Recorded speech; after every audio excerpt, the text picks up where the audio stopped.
সংযুক্ত আরব আমিরাতে যথাযথ মর্যাদায় মহান শহীদ দিবস ও আন্তর্জাতিক মাতৃভাষা দিবস পালিত হয়েছে। বৃহস্পতিবার দিবাগত রাতে বাংলাদেশ সময় 12টা 1 মিনিটে বাংলাদেশ সমিতি শারজার কার্যালয়ে নির্মিত অস্থায়ী শহীদ মিনারে পুষ্পাঞ্জলি অর্পণের মধ্য দিয়ে শ্রদ্ধা নিবেদন শুরু হয়। এ সময় শ্রদ্ধা নিবেদন করে বাংলাদেশ সমিতি Sharjah, UAE BNP, Bangladesh press club UAE, বিএনপির প্রাদেশিক কমিটি, যুবদল, স্বেচ্ছাসেবক দল, বিভিন্ন সামাজিক ও সাংস্কৃতিক সংগঠন সহ প্রবাসীরা। শুক্রবার সকালে বাংলাদেশ কনসুলেট দুবাইয়ে জাতীয় পতাকা অর্ধনিমিত রাখার মাধ্যমে দিবসের সূচনা শুরু করা হয়। বাংলাদেশ কনসুলেটের কনসাল জেনারেল মোহাম্মদ রাশেদুজ্জামানের নেতৃত্বে অস্থায়ীভাবে নির্মিত শহীদ মিনারে পুষ্পাঞ্জলি অর্পণ করেন কনসুলেটের কর্মকর্তারা। এ সময় ভাষা শহীদদের প্রতি আরও শ্রদ্ধা নিবেদন করেন আমিরাতের বিভিন্ন সামাজিক, রাজনৈতিক, ব্যবসায়ী, সাংবাদিক ও পেশাজীবী সংগঠনের নেতৃবৃন্দ সহ সর্বস্তরের প্রবাসী বাংলাদেশিরা। পরে আলোচনা সভায় পবিত্র কোরআন থেকে তেলাওয়াত ও শহীদ দিবস এবং আন্তর্জাতিক মাতৃভাষা দিবস উপলক্ষে প্রধান উপদেষ্টার বাণী পাঠ করেন লেবার কাউন্সিলর মোহাম্মদ আব্দুস সালাম ও পররাষ্ট্র উপদেষ্টার বাণী পাঠ করেন শ্রম প্রথম সচিব শাহনাজ পারভিন। পরে বাংলাদেশের সাম্প্রতিক সময়ের উপর নির্মিত প্রামাণ্যচিত্র প্রদর্শিত হয়।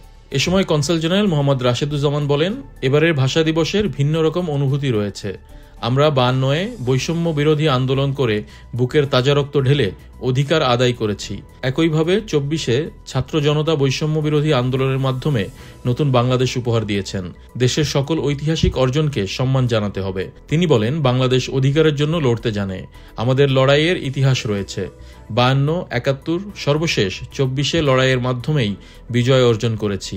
আপনারা যদি খেয়াল করে থাকেন যে 21শে ফেব্রুয়ারি আমাদের যে মূল চেতনা, আমরা 21শে ফেব্রুয়ারিটা আমাদেরকে যে চেতনা দেয় সেটা হচ্ছে ভাষাগত যে আমাদের বৈষম্য ছিল, সেই বৈষম্যের বিরুদ্ধে আমরা সংগ্রাম করেছি। সেই আমাদের যে লাঞ্ছনা এবং বঞ্চনা ছিল তার বিরুদ্ধে আমরা আমাদের জীবন দিয়েছি।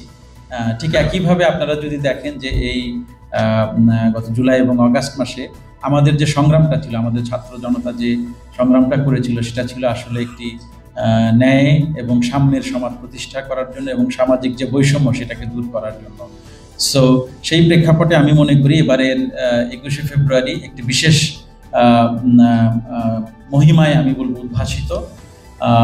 পাশাপাশি 21শে ফেব্রুয়ারি আরও একটি ডাইমেনশন আছে, যেটা আমরা এখন অনেকেই জানি যে 21শে ফেব্রুয়ারি এখন শুধুমাত্র আর বাংলাদেশিদের জন্য নয়, বরং এটা আসলে সারা বিশ্বের একটা বিশেষ দিন হয়ে দাঁড়িয়েছে। এটাকে 1999 সালে ইউনেস্কো এটাকে আন্তর্জাতিক মাতৃভাষা দিবস হিসেবে ঘোষণা করে।